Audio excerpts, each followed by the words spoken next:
Yo, yo, yo, yo, yo, yo, yo. Let this rock.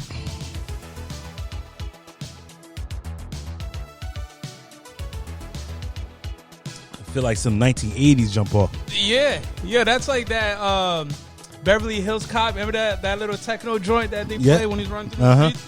That's that Beverly Hills Cop joint you got right there. You got the 1980s going on.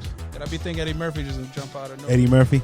We're coming in there. Beverly Hills Cops. Oh, what I just said Eddie Murphy. Yeah. Oh, right. Beverly Hills Cops type deal. Beverly Hills Cops, yeah. When he had the red suit in Delirious, or was it Delirious or Raw? Delirious, yeah.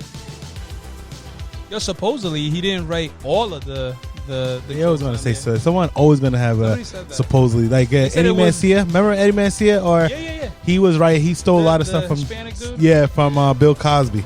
Oh, I didn't know that. So, all right, we gotta get the show rolling. Rest in peace, DMX. DMX, man. Rest in peace, DMX. Man, the legend. With a capital DMX THELEGEND. Capital all of that. So yeah, he's rest in peace, DMX. I tell you right now, that man's a legend. That man's a legend. Yeah, that's like you could say that. A lot of people, like people in the industry, whenever they try to congratulate somebody on their success, they'll do that pre-intro to the artist. Yeah. Nori said it best when he had that interview with DMX. He's a legend's legend, and that's what he is. He's a legend's legend. Drop dead right now. Oh, you're not. That's what I'm saying. If I was to drop dead right now, my last thought would be, I've had a good life. God damn. That's profound, yo. That is profound. Applaud this man. Applaud this man. Absolutely, yo. I'll tell you, DMX. What was the craziest story you have with DMX? There's so many stories, really. You know what I mean? There's a story about him in a battle. A lot of it is just interviews that you hear, obviously. Yeah. You're obviously there to listen to a lot of the shit that he did. If I had to throw a story out there, I think it's a story where Hitmaker, he had an interview. He talked about how DMX, he's like a dog, he has like those like senses like a dog. He just hear things, right? And he talks about like one day in the after night, he takes a girl up to his hotel, and he was in the hotel, and he was like, hype man. He was a hype man for DMX. Just throw it out there too. He also put Ja Rule into the mix too. Remember the grand finale? You know what I'm saying? Ja Rule, I'm sure he's definitely missing him. So he talked about how he's bringing a chick up to his room, and then DMX on the other room earlier, since there was a chick, opened the door, and he was like, "Hey, ma, I think you left your purse in my room over here." And the chick just went in, and it's like, how do you hate, really? You know what I mean? Right. How do you hate? Yeah. He's like, that's DMX. He's a dog. Dog's gonna eat. They I remember back in middle school or high school, I had a friend named Lucy. Big DMX fan. I was a big DMX fan. He's in my top 5 at least. Favorite rappers. Here's the thing. Well, maybe we could talk about this a little bit. Is that if you have a Mount Rushmore, right? Yeah. And obviously you try to put 4 artists on there. You know what I mean? And a lot of people will always give you a top 5. And DMX is never really in the top 5, right? Yep. He never is. He should be.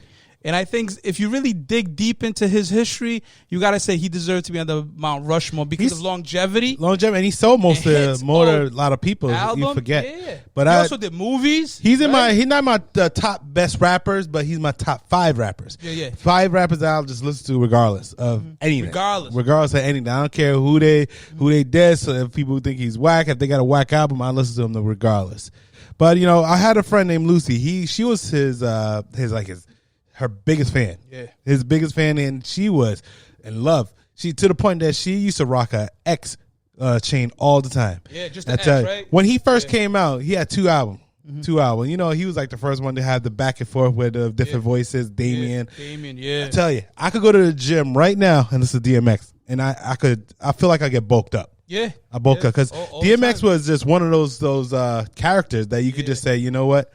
He go hard no matter what. He played the part. Definitely did, yeah. Then he give you a prayer after that. Dark Man X. He played that name to the fullest. A lot of people used to say it's Dog Man X, but I know it's Dark Man X. He says it's Dark Man X. You know what Man X. Well, Dog, I think they replaced that D once they realized how much he loved dogs. You know what I mean? Because he never essentially... Pit Bulls.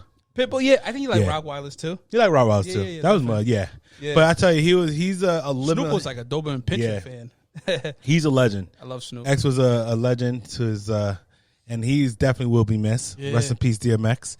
Oh man, he gonna be missed. Yeah, big time. And you did the research. He died 50 years old, just like Michael Jackson. Yeah, that's crazy. You know what I mean? One legend to another legend. You know what I mean? Like it's like when you consider a legend, you know, beyond just being one of the greatest, he's a legend. I think, which is a notch above it, which means that you can't tell the story of whatever genre, music, field. I would say a legend makes you do stuff that you usually don't do. Just like we're gonna go into the Cam'ron versus Mase. He make you wear pink. Dogman X was making you bark out of the blue. He was making you all day. Like grown ass men. I love doing his accent too. You don't know. Grown ass men, man. Yeah, he made me had a fond of pit bulls because no one had found. Everybody thought that, but pit bull was beautiful creatures. True. Yeah, and then Dogman X, he just I tell you, he's gonna be missed. The drugs is a disease that we do need to get out of our community, but it's one of those things, you know. And he said it himself. If he dropped that today, with his life he's all set. He'll be happy. Yo, here's the other thing too about DMX is that I think here's probably a difference between, let's say you put him and let's say Jay-Z, maybe Nas, Notorious, B.I.G., Biggie. You know what I mean? I know there's Junior Mafia, you know what I mean? The Outlaws with Tupac. But you got to say, between these artists that you consider legends, he did put Rough Riders on a whole nother level. Yeah, you know what I mean? He was the main Dipset act. Came through from Cam'ron. We could talk about that. Yeah. How Dipset was a big-time movement. If you think about it, if you look at like what DMX did with Rough Riders versus what, let's say, what Tupac did with Outlaws, what Biggie did with Junior Mafia, there's not really a comparison. So DMX also put on, and I know Lox was already established at that point, but he wasn't really loving what he was doing. But Lox was actually playing with music. There wasn't a lot of features with DMX when it was in Puff Daddy. 24 Hours to Live. I mean, they wanted to get out of that whatever contractual agreement they had with Bad Boy, so they definitely wanted to go on DMX, the Rough Rider side. But he will be missed. Rest in peace, DMX. Yeah. You know? Yo, here's an interesting fact that DMX, I guess, founded, not discovered. Which one?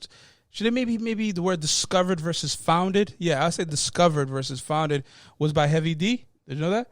I didn't know that. So Heavy D's from Mount Vernon. If you listen to a lot of his old shit back then, Mount Vernon, DMX, even though DMX was born in Baltimore, he grew up in Mount Vernon. You know what I mean? And whenever you're in that music vibe in the streets, people know people. And it was like somebody that DMX there was somebody that Heavy D was talking to that was looking for a rapper that was different. You know what I mean? Somebody more from the streets that was telling a story. You know what I'm saying? And Heavy D was like, yo, there's this dude that I know, Earl, up the road. You know what I mean? And then that's how DMX got discovered by, at the time, one of the Rough Riders president, one of the brothers. I know there's like 4 or 5 brothers in that Rough Riders, entity. But DMX. There's also his movies. You will be missed, DMX. Yeah, you will be missed. Yo, when you're a dude that you can do Belly and then you could turn around and then do another movie with Jet Li, G. Yeah.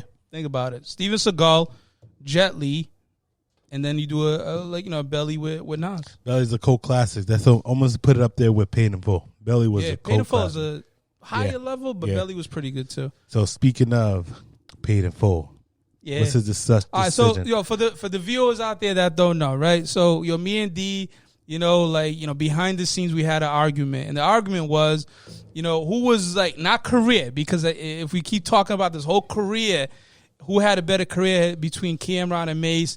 Obviously, is Cam'ron. Now, the whole beef, at least the argument started, is that we know way back Cam'ron and Mase started off with Harlem World. They were part of that group, right? Cam'ron wasn't part of the group. Cam'ron wrote for the group. Big difference. No, there was Cam'ron wrote for the group. Okay, there was a family. Let's say that there was a family called He wasn't Harlem getting World. paid. He was trying to get paid. He wasn't getting paid. I'm saying he got underpaid, but there was a family called Harlem World, right? Yep. And Mase was kind of like the catalyst to bringing that name, that family to the masses, right? Yep. With Bad Boy, right? So Mase eventually talked to Biggie. You know what I'm saying? Rest in peace. Talked to Biggie. Hey, there's this dude Cam'ron. You got to listen to. He listened to him, and then Biggie was like, yeah, you got to sign him on, right? So, okay, that's fine. We got that. Now, later on, they broke up. So now the argument is that who had, not career, because we know Cam'ron had a better career, who had the most highest pinnacle of success at one point.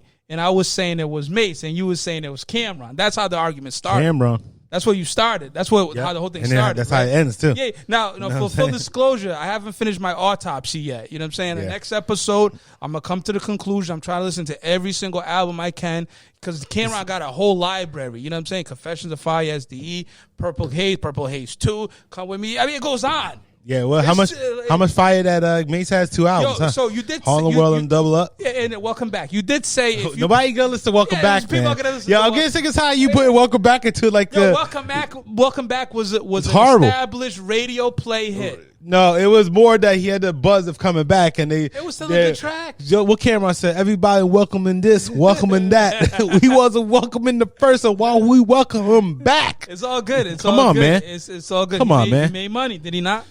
You know, he made money. And like I said earlier being like days ago, that when they came to that battle, Mase did take it. He did take it with the Oracle. The Oracle was weak ass. That's not what people be saying. What people who be saying? Who these people be saying? What business? Look up Joe Buttons. He be telling you shit Joe like that. Buttons a bias. Joe Buttons thought he said he rapped better than Eminem. He said it. I gotta listen to that because that's ridiculous. I can put it up right now if you want me to. I'm not saying you can't, but if maybe he was drunk. I don't know. He was sober as can be, and Joe Buttons was on him. And I don't know. He said that he rapped better than Eminem. Who he said? He said that Royce the 5'9" is the top 5 best rappers out there. What else he said? I don't know about Joe that. Buttons is biased. He's been biased for a while. Yeah, but he didn't, like, if you listen way back when this was a thing. I think it was about 3 years ago. From what I can remember, is that Joe Budden wasn't really trying to take sides. No, he was just calling. Joe Budden thinks he's narcissistic. He thinks he's right for everything. No, you know what? Speaking of that, there was also the interview that I believe Cam'ron did on the Breakfast Club, and I think Charlamagne the God also said a lot of people saying that Oracle beat you. What do you say to that? And then Cam'ron said, "Yo, I was on tour. You know how you gonna come at me like I'm on tour with a diss track?" It's not even how you could come at. Not even that Oracle beat. It don't make sense. You gonna tell me someone beat him with a lie, saying he banged his sister? That's only one part of it. You know what? Maybe that was a big part that people talk about. Stacey Betha. Stacey. Yeah. So that's like okay. So if that's what he meant. If I got my boy that I'm beefing with right now, and then he have a sister and I bang him. He also talked about how he put him in with He talked about that. Was that fake? So you telling me that let's say if I'm beefing with my homie and I said fuck him. And I said, like, now I got his sister, and I banged her. Now I'm banging my sister. Well, it depends on the relationship. What kind of would know? You're not blood. You know blood of my blood, flesh of my flesh. DMX is fast. Stop disrespecting. But it's the relationship they had growing up. Because you got to remember, like, they knew each other since high school. So this wasn't like, yo, we met in our 20s, all of us trying to get a deal. These were dudes that were like having recess together. So that to me, he could bang his sister. I'm just saying that's probably what Mase was talking about. And you want to know something? Maybe there's something more than we don't know about. What if there's some underground shit that happened between adopted? I don't know. Adopted? Come on, man. Why would Mase just come out and just lie? Because he knows that fans like you will listen. I'm a fan, but I'm a fan of music. So I'm not a fan of lies. He doesn't have to lie. Okay, so you telling me how many times Cam dissed this guy? About 6-7 times, and then one diss. That's true. Okay. But you know what? At the time, Mace's world was not in music. At the time, his world making was money off of church people. Robbing God people. You got to robbing God people. No, what he wanted to do, he wanted to contribute to dudes that needed help. He was robbing God's people. You know what I mean? The underprivileged kids that he was robbing God people. You got proof of that? Well, nobody got proof of that. And when he came back to rap for it, because he loves music. He ain't love music. He loves music. He needed a check. Yo, it's the same thing with Jay-Z, right? Yo, Jay-Z got a multi-conglomerate business. Why does he rap? Because he loves the music. He don't need to rap. He's not doing it for the money. That's the difference in Jay-Z. I'm saying he's not doing it for the money is my point. But my point is he loves Mase music. Mase did it for the money. Nah. He did it for the money. You got he said it. You got to make he didn't say he made it for the he money. He needed money. I don't know what interview. Yeah, why he didn't do no other rap. Interview then after he got a little bit of money, he went to G-Unit. Did that make sense? Well, here's the thing with G-Unit. 50 Cent wanted him. You know what I'm saying? Window Shopper was a hit. They wanted Murder Mase. Yeah, that's true. But Window Shopper was still a hit, and then 50 Cent was hot. And if 50 wants you, you say, yeah, I'm here. 50 wanted him. Listen, you know what I'm saying? I know you're a fan. 50 didn't call Cam'ron. 50 didn't call Cam'ron. Yeah, come with me. First of all, Cam and 50 have beef. I know they have beef, but it's not a major beef. It's the same type of beef between him and Dame. It's a musical beef. You know what I'm saying? Now I'm thinking about it. I wonder if it's not personal. Because 50 and Mase got beef. 50 and Cam got beef. I wonder, was it like a power play? Because he did that before. Will 50 take the person he likes and bring it to the other side? Because of that? Yeah, but it was around the same time. Mase wasn't really saying nothing big. Because the beef got nothing on him. The article was like, what are we, 2021? You know why he said nothing big? Because he had nothing on him. He had nothing on him. So he got to make up lies. Lies more entertaining. What lies? The sister? Okay, push that to the side. What else he said? Yo, he talked about his health. That was true. He talked about that. He talked about how he put him on with entertainment. That's a nice little rap beat. You know you got IBS. He talked about the tattoo. He does got a tattoo that's Harlem World because that was his family. He got it. Harlem World was Harlem World. I'm just saying, when you no matter what you say. Let me ask you, when you think of Harlem World, do you think of Cam'ron or you think of Mase when you hear Harlem World? You think of Mase. I don't even think of Harlem World because Harlem was a whack ass group when Loon was in. No, that was eventually the whack ass group. I'm talking about when you listen to the word Harlem World. I get it. You don't think of the album. I get it that you don't you think of the that group. Mase, you think of Harlem. But Dipset was a movement. Cam'ron is Dipset all day, baby. Bird gang. And here's the thing. When I argue also Dipset, push that to the side. I'm talking about Dipset all day, Bird gang, baby. I don't know what the hell you're talking about. I know you're a big fan, but everything, and I'm at the end of the day, Mase I'm a big fan of music. Now, I will say this. I said this to you before we started the cameras rolling. Is that I did listen most recently to Confessions of Fire and SD. I will say it did take Cam'ron's my appreciation for his music. First of all, I think he's a lyrical genius. I mean, and I don't think Mase is a lyrical genius. I don't think so. I think Mase has that catchy vibe, that catchy music. Back when, like, you know what I'm saying, we were younger, we wanted to go to the clubs, we wanted that music. Shiny suits. Yeah, all of that. But I'm saying that was the music that was getting you going. You know what I'm saying? That was like getting you hyped. That was like, you know what I'm saying? Cam'ron was the type of street music that you were like, yeah, I'm going to fuck somebody up if they step up to me. It was a different type of vibe. You know what I'm saying? You going to fuck somebody up and get bitches. Yeah, all day. He was doing both. He was doing both. Yeah, fucking niggas, fucking bitches. He was doing both. But what I'm saying is that when I was listening to SDE, yeah, which is a really good album too. I know they don't put that in. Fire. Absolutely. I will say I gotta, maybe it's just memory or just appreciation, but I will say Cam'ron's level, like he is good. He is really. If you gotta say there's a top 10 artist, fully writer, performer, even be able to like put other people on, like Jewels. I love Jewels. I said that before. Dipset. I say Cam'ron is a top 10. I don't think Mase is top 10. Mase can't put nobody on. But I would say Cam'ron overall is I think top the 10. only one that had really a good record deal is Loon. And Loon first album was trash. You think Loon had a good record deal? Well, Techie was a bit bad. That's the same argument you gave me with Shine. You say Shine had a good. You gave me 2 songs that was hot. You think Loon? Speaking of Loon, I think he got out of jail too. Like, yeah, Shine was nice though. But, Shine was good. He was good. But then he did. I forgot what the dirt. Mason Betha can't do it. He wasn't the one. He never was the one. The funny thing about all of this, you do realize there still would have been a Cam'ron without a doubt. When you got talent like that, you're gonna eventually explode and people are gonna notice you. I get that.